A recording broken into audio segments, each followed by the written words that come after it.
Vranac je jedna od najznačajnijih i najrasprostranjenijih autohtonih sorti Balkana, pa ga i u Srbiji ima sve više i više u zasadima, ali i u bocama.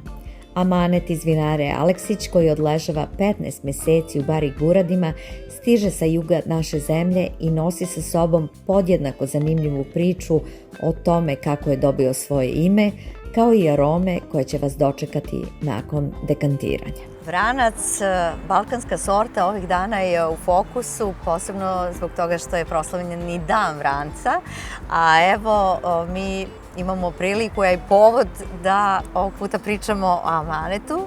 Ne samo što je ovo vranac iz vinarije Aleksić, već zato što je ove godine pozlaćen, da tako kažem, na dekanteru, je li tako? Jeste.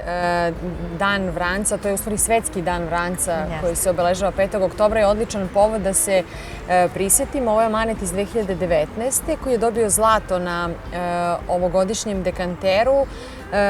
Definitivno puno potencijala za odležavanje i mislim da će on neki svoj najbolji potencijal pokazati u narednom periodu.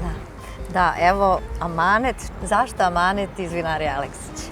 Pa, definitivno je nama ostavljeno u amanet ljubav prema vinu, a mi sa ovim vinom ostavljamo to za neke naredne generacije koje dolaze i za nove ljubitelje vina.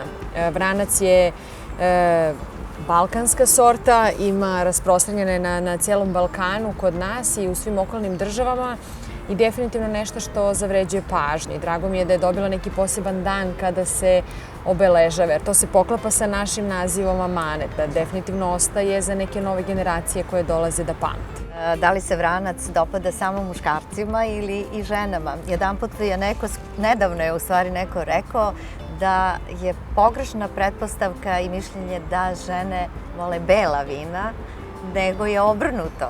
Kako se snalaze sa vrancem? Ja mislim da se snalaze odlično sa crvenim vinima i da postoji dosta i ženske populacije, naravno, koja pije crvena vina. Prosto to je sve stvar ličnog izbora, ličnog ukusa, nekog senzibiliteta koji nosite. Ja nisam za podelu žene na bela vina, muškarci na crvena, niti mislim da se vino deli prema polu. To je uvek stvar trenutka, stvar društva, pa i hrane u kojoj uživate. Uz vranac, naravno, može da se uživa u različitim vrstama hrane, posebno onim malo jačim specijalitetima gastronomskim, ali evo, amanet neka bude zaista pravi amanet i za buduće generacije. Tako je, živeli. Živeli.